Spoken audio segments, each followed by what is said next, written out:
Welcome to the Goodyear City Council meeting. We're excited to have you be a part of this important public process. Tonight, you will have the opportunity to address City Council on both non-agenda and agenda items. The agendas and speaker request cards are located in the back of the council chambers. You must fill out a speaker request card in order to address the City Council. Please drop your completed card in the tray next to the blank speaker cards. If the meeting has already begun, please hand it to the officer. You may check the "I do not wish to speak" option on the card. This allows you to still voice your opinion on an item on the record without having to speak. In accordance with the Americans with Disabilities Act, please contact a staff member if you need any assistance. Public comment on a non-agenda item will take place during the citizen comment portion of the evening. These are items that don't appear on tonight's formal agenda. The city clerk will call your name when it's time for you to speak. At that time, please approach the podium and tell us your name for the record. You'll have a maximum of 3 minutes. The timer is on the screens visible from the podium. Note that you may also choose not to speak if other speakers before you have said what you wanted to say. Shouting, cheering, and loud noises will not be tolerated, and violators may be removed for disrupting the meeting. Goodyear City Council meetings stream live on Facebook, YouTube, Twitter, and online at goodyearaz.gov. Follow the city's social media pages so you don't miss out on all that's happening in Goodyear. Thank you for coming to this meeting and being an active part of your city. And remember, it's a great time to be in Goodyear. I'd like to call a regular meeting to order for March 20, 2023. Council, would you please mark if you're present? See if everybody's on. City Clerk, please let us know who is present for the record. Mayor, Councilmember Loretano is not present tonight. Thank you. Council, would you please enter a motion and a second to excuse Councilmember Loretano? The next one. I got a first and a second. Go ahead and open the voting. Go ahead.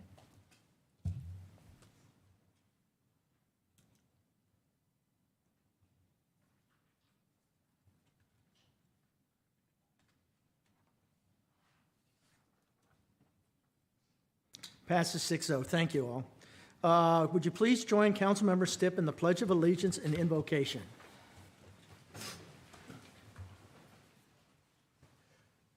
I pledge allegiance to the flag of the United States of America and to the republic for which it stands, one nation, under God, indivisible, with liberty and justice for all. Almighty God, our prayer this day is that you will fill us with your faith and love so that we might love you with all of our heart. Be with us tonight as we do your work here in the city of Goodyear. We pray that we will make wise decisions in fulfillment of your will. Heavenly Father, you are the strength for all who trust in him. And without your aid, we can do no good things. Grant us help in your grace, and that we may please you both in our will and deed. We ask that you continue to watch over our state and our city from the ravages of just society today. We pray for healing and mercy for those that are in need, and we ask that you keep the men and women serving this nation, both here and abroad, in your protection. Amen. Thank you, Councilmember Stipp. Now is the time for citizens who would like to address the City Council on any non-agenda item with the jurisdiction of the Goodyear City Council. Any speaker cards? No, Mayor. Oh, thank you. Will the city clerk please read the consent agenda items 1 through 14 by title only? Number 1, approval of minutes. Number 2, approval of a new Series 12 restaurant liquor license for Chipotle Mexican Grill number 4248 located at 655 South Cotton Lane. Number 3, adopt resolution number 2023-2297 authorizing Goodyear's participation in the new 2022 opioid settlement with Teva, Allergan, CVS, Walgreens, and Walmart, providing authorization and direction for the city attorney and/or city manager or her designee to take any and all actions necessary in furtherance of opioid settlements and providing for an effective date. Number 4, adopt resolution number 2023-2298, authorizing the establishment of public right-of-way for the development of a portion of South Cotton Lane requiring recordation and providing for an effective date. And adopt resolution number 2023-2299, approving and authorizing execution of a quitclaim deed conveying a remnant parcel to Cottonland Commerce Park LLC and providing for an effective date. Number 5, approve the final plat for Cotton Lane Commerce Center. Number 6, approve the preliminary plat for La Privada parcels 1, 2, 4, 5, and 6, subject to stipulations. Number 7, approve budget amendments and related expenditure authority. Number 8, approve expenditure of funds up to $650,000 for Goodyear Municipal Complex Suites C tenant improvements, construction services. Number 9, authorize and approve budget amendments of $4 million in expenditures for CIP project number 60109 up to $5 million. Number 10, approve in-kind donations for public safety services for the Sky Kids event on March 25th, 2023. Number 11, approve the intergovernmental agreement between the City of Goodyear Fire Department and Luke Air Force Base for mutual aid emergency services. Number 12, approve the intergovernmental agreement between the City of Goodyear Fire Department and Maricopa County Regional Emergency Operations Management and Disaster Services. Number 13, adopt resolution number 2023-2301, approving a memorandum of understanding between the City of Goodyear and the United Goodyear Firefighters Local 4005, commencing on July 1st, 2023 through June 30th, 2025. Number 14, adopt resolution number 2023-2300, approving a memorandum of understanding between the City of Goodyear and the Goodyear Police Officers Association, commencing on July 1st, 2023 through June 30th, 2025. Thank you. Does anyone on the council wish to remove an item from the consent agenda? Seeing none, will the council please enter a motion and a second? I have a motion and a second on the screen. You go ahead and open the voting.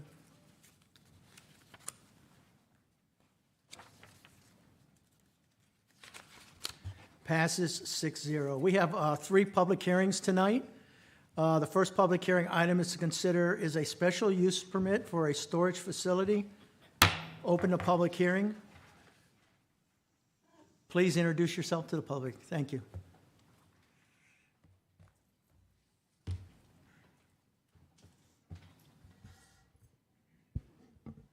Good evening, Mayor, council members. Guadalupe Ortiz Cortez, planner. Before you tonight is a special use permit request for a Lux Locker storage facility. The subject property is generally located at the southeast corner of West El Sol and South Bullard Avenue, as shown on the screen by the orange outline. The property is located within the Airport Commerce Center Plant Area Development and has an underlying I-2 general industrial zoning. The zoning for the Airport Commerce Center PAD was approved in 1985. The property is located west of Microsoft Data Centers, north of Del Monte Fresh Produce, east of a shops building that includes various businesses and Grace Redeeming Church, and south of the Adventure Group building. The site is approximately 8.17 acres. On this slide is the proposed site plan for the project. North of the subject property is West El Sol. Customers will have access to the property from West El Sol. The first drive coming west from South Bullard Avenue will be the main entrance to the property. That main entrance is located here on the site plan. The developer is considering condo platting the units and selling the individual storage units. Per the project narrative, the units will range from 14 to 18 feet wide, and the unit depths will range from 45 to 70 feet, with a maximum height of 25 feet. The project completion is proposed in 2 phases. Phase 1 will include building A, B, and C, and phase 2 will include building D, E, and F.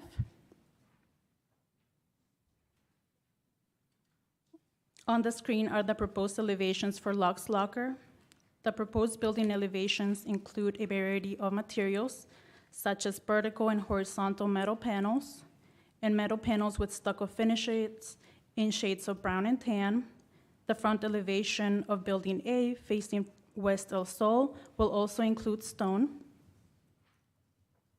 This slide includes rendering the applicant provided for Building A fronting West El Sol. The special use permit application meets the evaluation criteria established in the zoning ordinance as detailed in the staff report. The storage facility proposes 24-hour operations. The applicant expects that the site will mostly be accessed during the day and on weekends. Staff does not recommend any restrictions to the hours of operations, given that the property's location within the industrial-based PAD. The citizen review and public hearing processes were followed. Notices were sent to property owners within 500 feet of a subject property. A sign was posted on the property, and a legal advertisement was published in the newspaper. To date, staff has not received any inquiries or opposition to the project. The special use permit request meets planning, engineering, and all other city requirements. Staff and the Planning and Zoning Commission recommends approval of the special use permit, subject to the stipulations found in the staff report. Mayor, council members, this concludes my presentation. The applicant is in attendance tonight. Thank you. See the applicant. Does the applicant want to say anything at this time?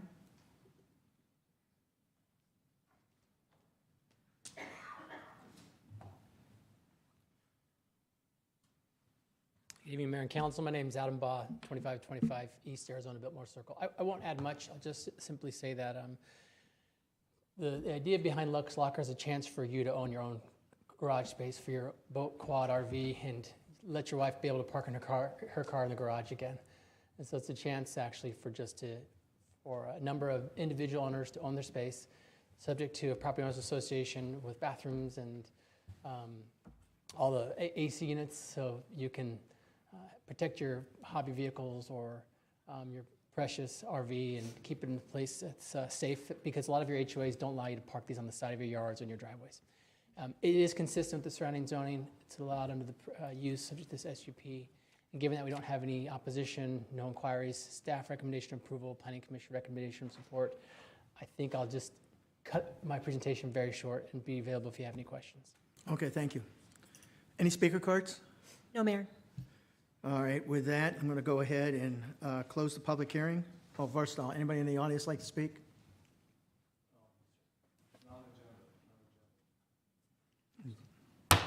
With that, I'm closing the public hearing. City Council, please enter a motion and a second. We have, let's see, we have a motion and a second up on the screen. Let's see, go ahead and open up for discussion. I see Councilmember Stipp up first. Go ahead. Christopher, don't get too far. My question's for you, actually. Guadalupe, I don't mean to disregard you, but this is a procedural question. Great project, so don't freak out on where I'm going with this. We're here tonight for a special use permit on a piece of industrial property in an industrial area. I know why we're here, but can you explain why we are seeing a special use permit for this? And is there anything we can do to speed these processes up in the future? Yes, sir. Thank you for the question, Mayor, Councilmember Stipp. The ordinance simply requires all storage facilities, regardless of the base zoning district, to have a special use permit. So there are provisions that we could look at after doing some research in order to speed these things up. If in appropriate locations, council did not want to see those, such as in an industrial districts that don't have residential nearby, then we could remove that requirement and merely have this as a site plan and construction document review process. And if I recall from the retreat, we are already in the process of doing some reviews of our processes. Yes, sir. That's zoning, correct. et cetera. That's correct. Can we roll this into that discussion when that comes back to council so that we can eliminate some of these hurdles for applicants to move this forward? Yeah, the industrial zoning is a perfect place for these type of uses. So there's no, from a staff perspective, it makes a lot of sense. There's hardly any impacted residents within the 500 feet typically from industrial, because we don't want to have industrial and residential close together. So if we were to eliminate this in this particular setting, for example, how much time would we have saved the applicant? Approximately 4 to 5 months. Okay, 4 to 5 months. It's a meaningful chunk of time. Right, that we delayed this developer getting this project out of the ground because we have this This process, yes, sir. kind of, I don't want to say one-off, because I know there's more than one, but. Right. So I want to bring that forward for council to kind of think about in the future. What processes do we have in place? What are we dragging our applicants through? What can we do to speed this up? So, Christopher, I appreciate you taking the extra time tonight. Yes, sir, thank you. Councilmember Campbell. Yes, my question is there going to be motorhome garages for sale? Is that a yes? Looks like a yes. Is that a yes? Yeah. Yeah. Motorhome, you mean RV? Yeah. Yes? Okay. And how tall, how high, 25 feet? We have, one of our buildings are 25 feet, but most of our buildings are about 14 feet tall. Okay, so do you know how many motorhomes you'll be able to do this for? I mean, that's a big concern, Yeah, I not a don't big know. concern, but it's a big request for people asking us either to build more communities with motorhome garages or find places for them to safely park their motorhome, and this is wonderful. Yeah, this is our 6th project in Arizona, and there's not a shortage of demand. is what we Oh, found. no. As long as there's HOAs that prohibit them, we'll continue to build. Okay, very good, thank you. Go ahead, Chris. Christopher. Go ahead. Just for as a point of reference, motorhomes have to be about 13 feet and a couple of inches shorter than that, because that's what fire code is, and bridges like underpasses and things of that nature are about that height. So if their clear span on the doors is 14 feet, you'll be able to fit any type of RV tow behind, whether it's a Class A motor coach or anything, even with the air conditioners on top. You have no problem fitting that in there. Thank you. Councilmember Hampton. Yeah, thank you. Yeah, I think this is a good project, especially in this location as well. I just had just a curiosity question. Do we, maybe it's for Christopher, maybe it's for the applicant, do we have any other storage units that, it sounds like they're called condos, you can actually buy, and own the property for the storage unit itself, or am I renting from that unit? Mayor, Councilmember Hampton, we do not have this particular vehicle, no pun intended, of ownership in the city for storage units, although it is very popular in other portions of the country for sure. Yeah, I feel like it's This is the unique. first one It's for the unique city. for us in Goodyear here, so. Right, first one Yeah. for the city. Because they refer to it as condos and other things like that within their presentation. So I was just curious, because it is an outlier that you can actually own it and sell it, just like property, it sounds like. So, Yes, sir. yeah, no, I'm excited for it. I think it'll be good in that location. And yeah, there's no shortage of people needing and wanting storage space. So thank you. Mayor, I have one more question. Go ahead, Councilmember. Do we know that the roads going in and out do not have to be redone or enlarged, or is that part of this process? Thank you, Councilmember Campbell. The West El Sol Road is built to, as planned by the general plan. But it's not. It will not be further extended further as it is built out as originally planned. Okay, so there won't be any issue with folks getting in and out of this project once it is built, that we don't have to redo the road or something? Thank you for the question, Councilmember Campbell, Councilmembers, Mayor. That is correct. A traffic study was done for the special use permit and for the site plan that is currently also in review. And the need for the Lux Locker facility meets the demands. The demands of the facility meets the road Okay, capacity, yes. okay, great, thank you. I'd hate to have it built and then we have folks who want to buy one of the units and it's not really accessible for whatever they want to put in it. That was my concern. So, Thank you for the consideration that has been also considered by our engineering and planning departments, yes. thank you very much.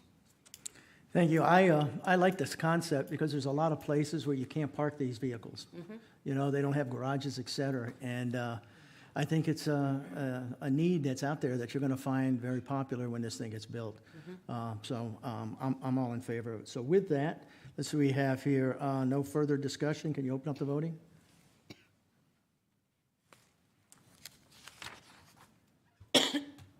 Passes 6-0. Thank you. The next public hearing item to consider is the annexation of two properties near the southeast corner of Saraville Avenue and Broadway Road alignment. Let's go ahead and open the public hearing. Go ahead and introduce yourself.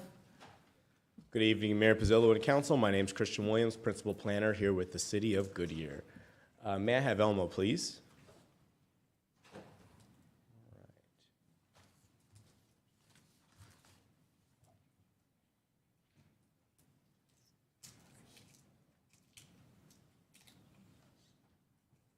There we go. I'll be brief on this presentation because you've probably heard it 3 times. But on October 24th, 2022, Council authorized staff to initiate the statutory processes for annexing 2 properties within the city. One of those properties is 1.81 acres, and it is located along the Broadway Road alignment between Saraville Avenue on the west and 159th Avenue on the east. The second of those properties is 0.42 acres, and it is along the Saraville Avenue alignment between Maricopa County Highway 85 on the north and the future State Route 30 on the south. After the January 23rd first public hearing and the expiration of that 30-day waiting period, the blank petitions were submitted for circulation for signature. And as a part of the annexation process, petitions must receive a minimum of 50% plus 1 property owner signatures and 50% plus 1 of the assessed valuation. Having collected those required signatures at 100% rate, we are now bringing forth the annexation ordinances for 2023-2290 and 2023-2291, and they are prepared for you with this second public hearing. If these are approved by you tonight, they will go off with the affidavits. They'll be filed with the Maricopa County recorders. Copies of those annexation ordinances will be submitted to the clerk and the Board of Supervisors of Maricopa County. And with that, I'm requesting that you approve the ordinances before you today as a condition, as a part of those annexations. Thank you. Any in the audience like to speak? Seeing none, I'm going to go ahead and close the public hearing. Will the city clerk please read ordinance number 2023-2290 by title only? Adopt ordinance number 2023-2290, extending and increasing the corporate limits of the City of Goodyear, Maricopa County, State of Arizona, pursuant to the provisions of Title IX, Chapter 4, Article 7, Arizona Revised Statutes, and amendments thereto by annexing approximately 1.81 acres of property along the Broadway Road alignment between the Saraville Avenue alignment and the 159th Avenue alignment, generally located southeast of Saraville Avenue in Maricopa County 85, which is contiguous to and surrounded by the existing city limits of the City of Goodyear, and providing a city zoning designation of AU Agricultural Urban, providing directions and an effective date. Thank you. Will the council please enter a motion and a second to approve the ordinance 2023-2290? We have a motion and a second up on the board. Let's see, go ahead and open up for speaker. Do we have anything? Want to say anything? Yeah, I'm not seeing anything here, so the clerk, please open the voting.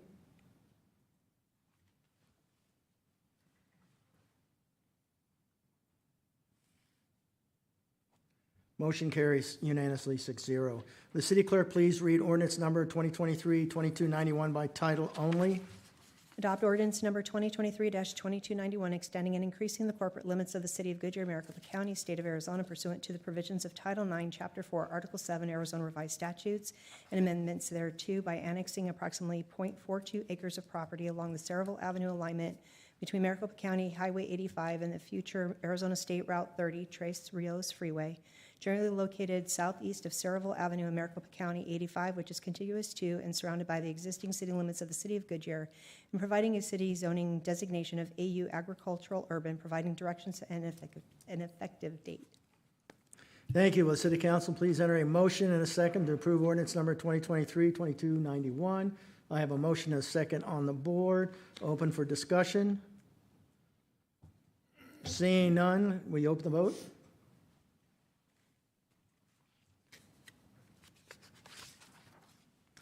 Count 6-0. Thank you, Christian. Last public hearing item is to receive public comment for fiscal year 2023-2024 action plan for housing and urban development community block grant. Open the public hearing. Go ahead and introduce yourself, please. Thank you. Good evening, Mayor and Council. I'm Christina Panatescu, Grants and Neighborhood Services Supervisor for the City of Goodyear. In May of 2021, council adopted and we submitted our consolidated plan and first-year action plan to HUD. The consolidated plan provides the framework for how we will use our community development block grant funding. It is updated every 5 years unless amended and gets implemented and gets implemented through these annual action plans where we specify how we intend to use our entitlement in the year ahead. Tonight, I will provide a brief recap of those priorities and constraints around this funding resource and offer an overview of this year's annual action plan, which, in addition to this public hearing, will remain available for public comment until April 20th. When it comes to using CDBG funds, there are some restrictions. For example, projects called activities must benefit low to moderate income Goodyear households or neighborhoods. In Goodyear, a household income of $70,650 for a family of 4 would be considered eligible. There are approximately 20,800 people in 5,800 households who meet that criteria. Or projects may be eligible if they serve specific populations who are presumed to be low mod income, specifically those categories listed on this slide. In CDBG lingo, we call that presumed benefit. Projects can also have what is called an area benefit. That happens when the census says the proposed project's service area is inhabited by predominantly low or moderate income individuals, and those areas are identified by the bright green and yellow crosshatch on this map. So that's the national objective test. Add to that activities also have to fit into one of the national priority areas indicated in our consolidated plan. Our plan actually left the door open to all of the potential national priority areas, but we did give preference to community facilities and improvement, public services, and of course, program administration. Since I was here last on February 13th for the work session, HUD has actually posted the projected allocations on their website, and our entitlement amount appears to have been reduced by about $30,000 from the current year's fiscal allocation of $426,876. It is worth noting that we have not yet received our official letter confirming our allocation from HUD. However, for planning purposes, you will see we have adjusted that number in this presentation, and we are working with that lower number that is currently published on HUD's website. That's $397,718. Our annual plan will be due to HUD on May 15th and requires this 30-day public comment period. So to ensure that we meet the deadline, we are using the published figure for planning purposes, but continue to work in terms of percentages and are focused on ensuring that our selected activities are able to accommodate or adapt to any shortfall or surplus. So with that said, we intend to allocate the maximum allowable amount for program administration, as the administration of these funds is very complex and we are still in the early stages of our entitlement. That leaves an estimated balance of $318,175 available for activities that meet the national objective and align with our consolidated plan priorities.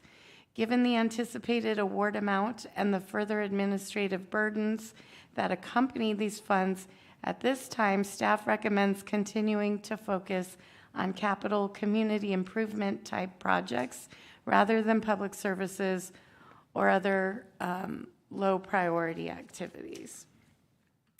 The timing of that second phase of the Community and Neighborhood Services Master Plan has been especially helpful in revealing potential eligible activities that are important to our residents because projects that serve those neighborhoods could meet the national objective through area benefit. We also held a hybrid initial public meeting on December 7th and consulted the Faith and Community Roundtable members at their January meeting. Several eligible activity suggestions centering largely on capital community improvement type projects did emerge, like enhancements to our parks and connectivity, such as sidewalks and pathways. We took all of those suggestions to our city department directors to share the feedback we received and to give them an opportunity to weigh in on how suggestions aligned with both their department level planning and prioritization, as well as staff capacity to be able to tackle the project in the upcoming fiscal year. In fiscal year '24, we intend to leverage our CDBG entitlement to make playground enhancements at Palmentier Park, the small park that opens to Western Avenue east of Litchfield.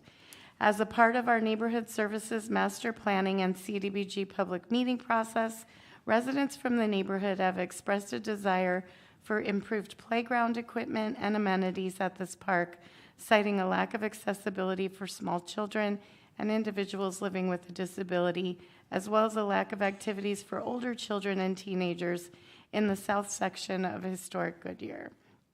For these reasons, our recommendation is to obligate 80% of this year's allocation to fund the enhancements at Palmentier Park.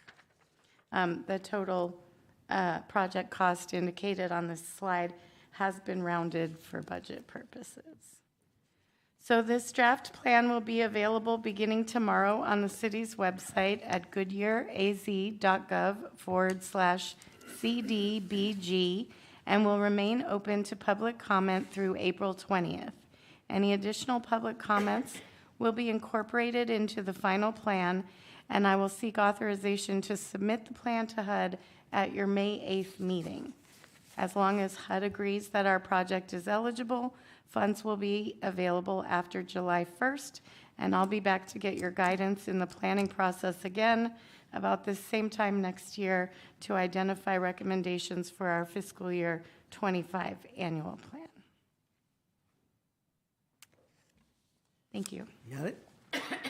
Is there any speaker cards? No, Mayor. Anybody in the audience like to speak? Seeing none, I'm going to close the public hearing. The action was to receive public comments on the action plan. Does council have any comments? Seeing no comments, then we're going to move on to business. Thank you. Thank you. I would like to remind council to wait for the motion and a second before discussion. First item on business is the development impact fee update. Go ahead and introduce yourself, please. Good evening, Mayor Pizzillo, members of the council. My name is Jared Askelson. I am the Deputy Finance Director here with the city. Here tonight to give you an update on our development impact fee update that is occurring now. We did a public notice this afternoon, put the draft impact fee study out for the public to see. So let's discuss a little bit about what impact fees are. It's a fee that is assessed when a building permit is issued. It pays for growth-related infrastructure that is brought on by the new growth. It is heavily regulated by state statute. One of those tenets within the statute says that we must update it every 5 years. We last updated the full citywide plan in 2018, which is why I'm here before you tonight. We're looking to enact the new fees on January 1st of 2024. As I said, heavily regulated by the state statute, takes about 9 months from start to finish to have this process end in the new fees on January 1st. First, we'll be looking at underlying reports. We have a land use assumptions that talks about the growth expected in the next 10 years within the city. Our draft report expects about a 4% increase in population each year for the next 10 years. Then we will also talk about the infrastructure improvement plan, the IIP, which looks at the infrastructure needed for that growth that we talked about in the land use assumptions. We'll be doing the actions with the underlying reports in May and June. We'll be doing some public outreach in the meantime. Following that will be the fee adoption. That'll take place from July to January. The land use assumptions, as I mentioned, is a growth forecast. For the north area, you see the map in front of you here splits the city more or less at the Gila River. The north area, we use the Maricopa Maricopa Association of Governments estimates for the growth in that area. In the south area, we worked with the developer of the Estrella Mountain Ranch project to get their water and wastewater master reports to help drive our estimates for growth in that area. These two maps here show the water and wastewater areas only include those areas that have our utility services provided. The infrastructure improvement plan is based off of the necessary projects that the land use assumption estimates drive. So one of the major factors that we're seeing with the IIP in this update is going to be the construction cost increases. The last time we did an update back in 2018, a fire station, for instance, cost about $7.5 million. Today, they're about $15 million. So that will have an impact on the fees as we go forward. Talking about the timeline, so the adoption of the land use assumptions in the infrastructure improvement plan starts with a public notice that was posted today. We'll have stakeholder outreach in March through May, so we plan on having about 3 public outreach meetings, 2 specifically for the development community that will be hybrid meetings, in person and also online. We will give ourselves enough time. If we need to bring another draft back, we will be able to do that before we come before you for the public hearing on May 22nd with what will be the final report for the LUA and the IIP, looking for adoption on June 26th of this year. After that is completed, we can start on the fee adoption, which will start with a notice of intention July 10th. After the break, we'll be looking to do a public hearing and follow that with the adoption of the fees in October of 2023, so we can have the effective date of these fees on January 1st of 2024. So as of right now, the land use assumptions and infrastructure improvement plans are available online. We will begin our public outreach efforts immediately, and we will be back in front of you with a public hearing on those 2 reports on May 22nd. And with that, are there any questions? Any speaker cards? No, Mayor. Anybody in the audience like to speak? This item is for discussion only. Does anybody wish to add at this time? Seeing none, that's it, Jarrett. We'll move on to the next item. Next item on business is to consider approving a CIP project number 42053, the Cotton Lane and Yuma Road Lane Addition. Go ahead and introduce yourself. Thank you, Mayor. Chris Bridges, Transportation Planning Manager. Happy to be here tonight to talk about this project, something that I know is very important to everybody. If you drive it or don't, it's still important to you. This project actually happens to be one of the city manager objectives, so we're hopefully going to be able to move forward and address that. So I want to talk a little bit on the background for those that may not be familiar. Cotton Lane is actually part of the future Loop 303, is currently under design everywhere here in the blue. Is what ADOT and Maricopa Association of Governments are working on currently. This has been a project that we've been waiting on for quite some time. Probably would have been done years ago, but unfortunately delays happen. And as we've moved along, development has continued to occur along and in around Cotton Lane. So the pressures of traffic have continued to grow, and we can all see the congestion levels out there. And I know I get made fun of a little bit when I say I go watch traffic, but I did go out there this weekend just to drive on it. It's bad on the weekend, it's bad in the mornings, and it's bad in the evenings. So hopefully what we're proposing here will fix this. The proposal that we're going to walk through here shortly is really an interim improvement, and the ultimate solution is the construction of the 303 freeway. Just to go backwards a little bit, November 7th, we had an agenda item for some ITS equipment to improve equipment in the signals to hopefully help with the efficiency of the corridor. And the discussion at that time between council and staff was, well, ultimately, those improvements by themselves are not going to solve this problem. The problem itself is that there's not enough capacity on the roadway to be able to handle the traffic. So we left that meeting and went back and started looking at some different solutions to be able to bring forward to you today, which I'm going to run through a little bit about the capacity issue. So in the northern portion of Cotton between Yuma and the 303 is probably the worst performing when it comes to congestion. The capacity of a typical 4-lane road is somewhere around 36 to 37, 38,000 vehicles a day. We're running about 42,000 vehicles a day on that portion, so that puts us at about 114% of capacity on a regular basis. Obviously, there are some additional developments that are coming in this area, and if the 303 were not to be constructed, Cotton Lane would be significantly impacted. Then as you go a little bit further south to the Yuma Road intersection, or just south of there, the volumes do drop to 25,000 because you start peeling people off that are going to Canyon Trails, or they're trying to get over to Buckeye, and they're using Cotton as a way to get off of I-10 so that they don't have to drive on I-10, which is worse.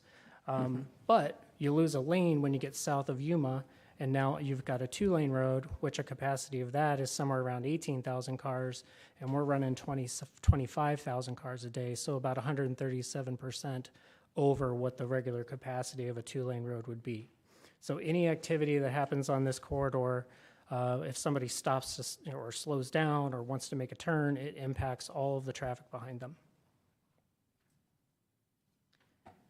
So we luckily had a project that was added, I believe, last year to look at Yuma Road, adding a lane westbound west of Cotton between 173rd and Cotton, and then also to evaluate some improvements on Cotton itself. So the project that we are talking about would be a modification to that existing project, and I'll walk through the scope of that project for you here in just a second.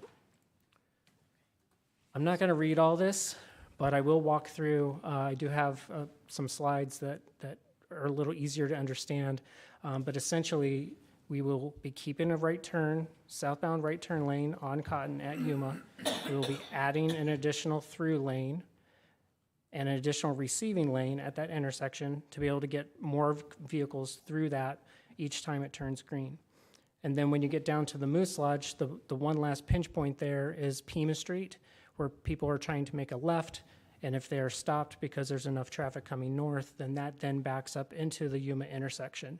So if we install a dedicated left-bound turn lane there, and then do a lane drop afterwards, taking it back down to a 2-lane facility, that would hopefully increase capacity significantly, although in a short term, with the anticipation of the 303 construction happening sometime in the next 2 to 3 years, that this is an interim improvement, and those improvements would not still be there once the 303 is constructed, just so that we're all on the same page. One of the benefits of the plan that we did come up with, and this was a true team effort, there were many of us that put our brains on this, and we would not even need to acquire additional right-of-way. This would all occur within existing City of Goodyear right-of-way. So I'm going to start at the north side and kind of work my way down. On the far east of the map here, that's north. That is the traffic signal that's in front of the Target Shopping Plaza. It doesn't have a name, there's no street name, it's just a signal. And then as you go south, we'll start doing some adjustments to the striping and moving the lanes over a little bit. Once you get down to this next entrance, which you can't, it's a right out only, we'll need to do some modifications to the median, which means removing some curbing, redoing the curbing, so that we can add some more asphalt in there to be able to get the capacity for 2 southbound through lanes, and maintaining the right turn lane, and maintaining the existing left turn lane. Now, with some other striping adjustments, luckily we have pavement south of Yuma, we can add in the 2 receiving lanes. So now we've essentially doubled capacity through the intersection. We'll do some additional striping. There's a curb line that juts out here that we do need to modify back, which is easily done by some concrete work. There's a APS power pole. It's a very small service pole that serves only the Moose Lodge. We've talked with APS, and they feel that would be an easy relocate, so we've already been on top of that. And then here's the, get my mouse back, the added left turn lane into Pima, And then as you continue further south, it just transitions back to the existing roadway. So the total project budget for the existing project that was approved previously was a little over $2 million. The ask tonight would be to increase that budget by about $965,000, but also to accelerate the construction of that project from FY24 into FY23. And the reason that we want to do that is so that we can hopefully get started by June and then have the entire project completed, done, and operating by the end of this calendar year. So with that, a recommendation is to approve advancing the project, which is number 42053, Cotton Lane, Yuma Road, from FY24, modifying the scope, authorizing necessary budget amendments, and all expenditures to the full budgeted amount up to $3,035,500. And with that, I will try to answer any questions. Thank you. Any speaker cards? No, Mayor. Anybody in the audience like to speak on this project? Seeing none, will the council please enter a motion and a second to approve advancing the project 42053 Cotton Lane and Yuma Road Lane additions from fiscal year 024 to fiscal year 2023, modify scope and authorize necessary budget amendments and all expenditures to full budget amounts up to $3,035,500. I see a motion and I see a second. It's open for discussion. First one up, Councilmember Stipp. Thank you, Mayor. Thank God we're here tonight on this. We have had, I think, a number of discussions kind of internally, externally. We sat here in December when you were granted guru status as transportation director. I'm just kidding. But we spent a lot of time talking about accelerating intelligent traffic signals along the Cotton Lane corridor and kind of improving this in general. It's unfortunate that it has kind of gotten to this point.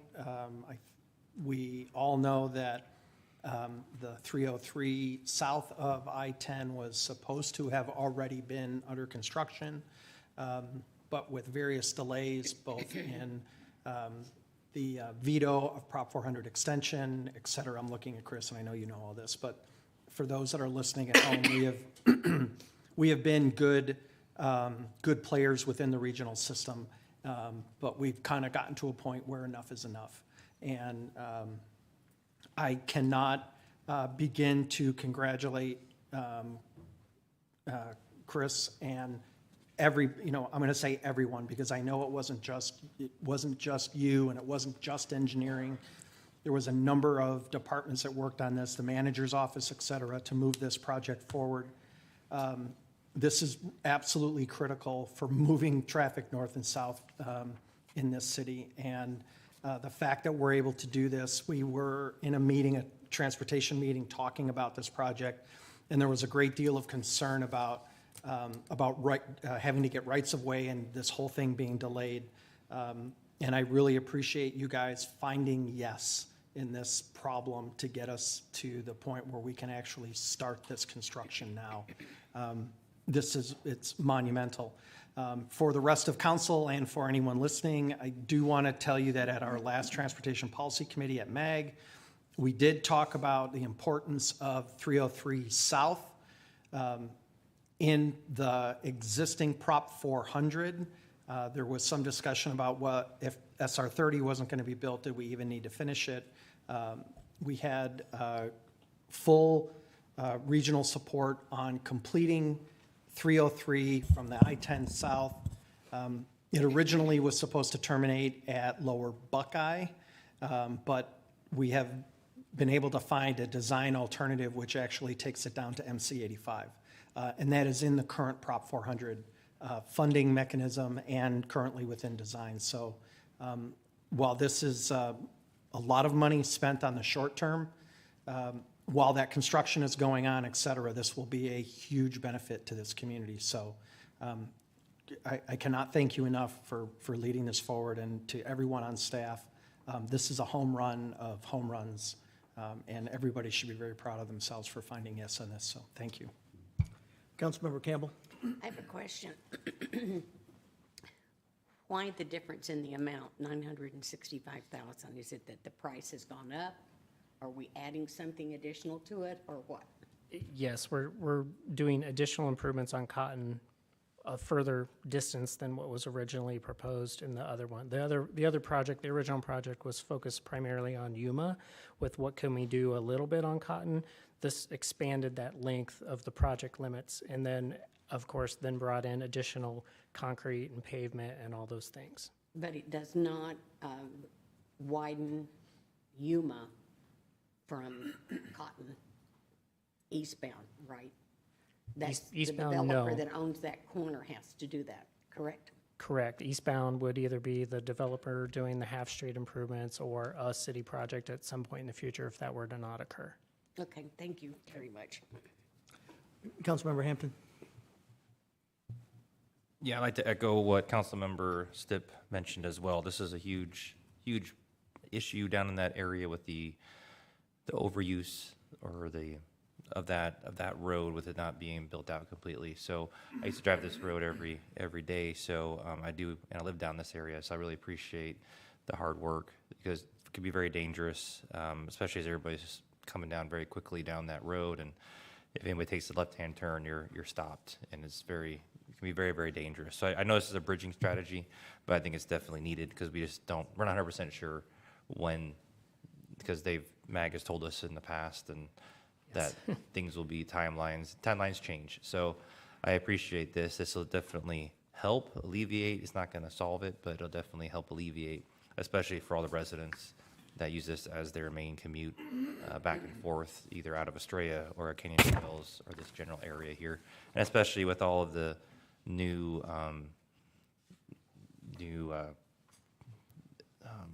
commercial property tenants that'll be going in, the restaurants and things like that, as that around Target all starts developing more and more and more. There'll be more and more traffic. So, and then with Councilmember Campbell's comment, this does not also. We're still waiting for east and west side of the Yuma for the developers to finish their half-street improvements, correct? So we do have them from the Target Plaza. Those are already in. The Cotton Marketplace on the southwest corner, they've already done theirs on Yuma. Part of this project would add one lane westbound on Yuma between Cotton and 173rd. But at the exact same time that we're talking about that, Quick Trip is already designing their half-street improvements, and then there's maybe a potential development on that corner itself. So it'll all come together. The bigger question is the eastbound Yuma. Yeah. When is the timing of that? I know we had design anticipated maybe next year. So I'm not sure where we're going to land on that budget-wise or project-wise. We did meet with a developer on that southeast corner. They had a due diligence, type of meeting to say, hey, this is what we were thinking, and we haven't heard from them again yet. So I don't know where they're at. No, I appreciate it. I appreciate the team, your hard work, and at least getting this bridging strategy. I know there's always be more things to come. So I appreciate you working through all of it. So thank you. Thank you. There's not much more to add except thank you. This is an issue on Cotton Lane, and we need to get that traffic moving. Like to say it's an accident waiting for a place to happen, that one we don't want to have. So I appreciate all your efforts getting this through. So with that, no further discussion. You open the voting, please.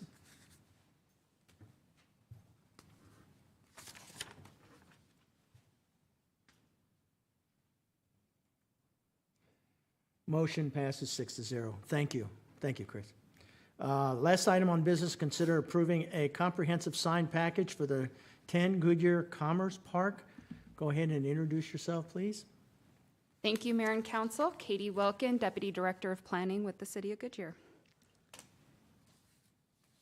This project is located at the southwest corner of Interstate 10 and the 303. It includes almost 140 acres.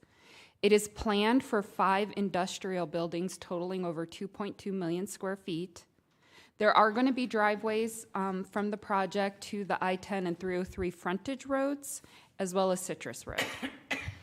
Although this property is located on freeway frontage, it is worth noting that on eastbound I-10, the property does have poor visibility, and then when you're on westbound I-10, it's pretty much not visible at all due to the stack. The entire project included 224 acres. Wanted to note that this comprehensive sign package is just for the industrial portion of the property, not the commercial portion of the property. The master site plan for this was approved last year. We do require a comprehensive sign package for any development that includes 3 or more businesses. And if the comprehensive sign package requests signage above and beyond what's allowed in the zoning ordinance, then it has to come to City Council for approval. The 10 Goodyear comprehensive sign package does propose modifications to the city regulations in terms of number, location, and height of signs. This is an overall sign plan for the development. There's 4 different types of signs. I'm going to go through each one individually. One thing I want to point out here is that this is kind of a unique business park than some other areas we've seen, as composed to say the PV 303 area, where all the buildings have frontage onto arterial roadways. This property has interior driveways, and some of the buildings don't have direct access onto an arterial roadway, which is what we're most used to seeing in Goodyear, and our zoning ordinance is set up for those type of developments. Let's see. So the first type of sign is the primary project monument sign. They're proposing 2 signs that are 40 feet in height. Now, this does compare it to our typical monument sign, which is 12 feet in height, but I do want to point out that the applicant is not requesting a freeway pylon sign. They're, again, because of the visibility on I-10, it didn't fully make sense to have a traditional freeway pylon sign. Those are typically more for commercial areas too. So this is kind of an in-between type sign. It's not quite a typical monument sign, but it is meant to grab attention from the freeway. But as you can see, it just has the name of the development rather than individual tenants like a traditional monument sign. So although we're comparing it to our monument signs, 40 feet is typical for a freeway pylon sign. So it is not that out of ordinary to have this height of signage at a property in a location such as this. They are requesting 2 signs, and as you can see from the image, it is intended to give it kind of an entry feel and be architecturally, beautiful in the area. There are also smaller project monument signs. These are kind of similar to what you might see as an entrance to like a neighborhood. And again, this is more of a business park, so it's a unique type of development compared to some of the other single industrial developments we've seen in other parts of the city. The height and copy area are per our ordinance. They just have more signs than the ordinance typically allows. And then we have the typical tenant monument sign. They are requiring 18 signs. And again, this is more than the zoning ordinance allows. But again, these signs do have a unique purpose at this development. For commercial areas, we do allow directional signage. So if you go into some of our commercial areas, you might see small signs that say, Barnes & Noble, turn left, this project this way. So that's what's similar here, because again, it's a business park, it's not a one-off, and those signs need to be much larger than we'd allow in a commercial center because these are semi-trucks that are going to be driving in the area. So that's why staff recommended approval because of the unique development. And then there are 2 signs that are similar. These are the ones that are going to be on the frontage roads and more visible to the general public, so they basically just have a little architectural feature to enhance their appearance, since those are going to be the public-facing signage. All the tenant wall signs are going to comply with the City of Goodyear zoning ordinance, and then of course there'll be address signage and public safety signage as required by our other codes and ordinances. So staff and the Planning and Zoning Commission recommend approval by a vote of 4-1. That concludes my presentation. There is representatives of the applicant also available for any questions you have. Thank you. Thank you. Any speaker cards? No, Mayor. Anybody in the audience like to speak at this time? Seeing none, would the city council please enter a motion and a second to approve the comprehensive sign package for the 10 Goodyear Commerce Park? I see a first, and I also see a second there. Open for council discussion. See Councilmember Stips. Fast on the trigger tonight, I guess. Katie, you've made mention a number of times how different this project is than any other that we've really seen. Is this, I think you showed 5 or 6 buildings within this area. I don't think we've ever had a development that has had this number of kind of small buildings in what we are now going to call an office park or a commerce park. Is that a correct statement? Thank you. I would say that that is correct. There could be one out there, but I can't recall something. Yeah, I can't recently. either. But I think we're seeing, and I know at beginning of January, we approved a similar project that was intended to be multiple buildings within a commerce park. So I have a feeling that we're seeing this coming forward. And again, our current ordinances don't contemplate that, is what I'm gathering. So I guess I would turn my head to Christopher and say, put that on the list too. Because I think we have to start really forward-looking into the future about what are we going to start seeing as opposed to what we have already seen. This particular project, I drive by it every Sunday coming home from church. It's very visible from the west. It is absolutely hidden from the east. So I think these higher signs make a whole lot of sense in that particular area. We all know that this is the old Trotter track, that this parcel is very difficult to access. So I think the additional signage here is really appropriate.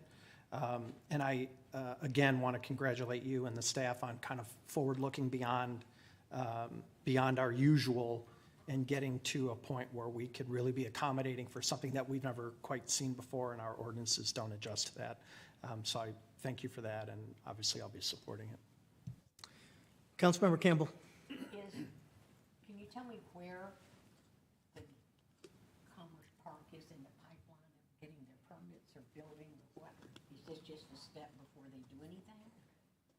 Thank you, Councilmember Campbell. They have site plan approval, and I can't tell you exactly which buildings are in for construction plan approval, but they're working the buildings through the construction plan review and approval That's for fine. permitting. That's fine. Thank you very much. Did you? You okay? All right. All right, with that, I don't see any further discussion. I'm also in favor. So going said with that, go ahead and open the voting, please.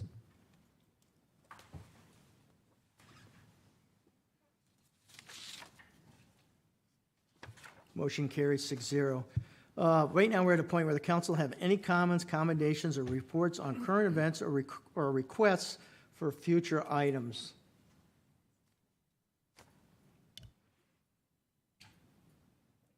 Yes, Mayor. Go ahead. I wanted to know if I could get a work session Just say yes. for the drug information and homeless information that I've been collecting here in the future. Do we have a first? I need a work session for the drug and homelessness that you know I've been collecting. Okay, you got 3.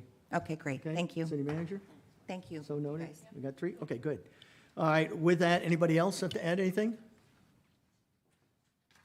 No? Oh, that's great. Manager have anything? Yes, I do, Mayor. It was another busy weekend in Goodyear. In partnership with American Diabetes Association, the second ADA Tour to Cure bike ride was held on Saturday, March 18th, with 647 registered riders, which is a 12% increase over last year. And I'm thrilled to share that the event is expected to raise more than $600,000 for the Diabetes Association, although we heard from Mr. Dolan this morning, it's inching up towards $800,000. So all good news in their fight against diabetes. Special thank you to Mayor Pizzillo for starting each of the rides with Thunderstruck. That's right, you got it. Okay, and Councilmember Gillis for being there to support the event. And a shout out to Goodyear Police and Fire for keeping the riders safe on the roads.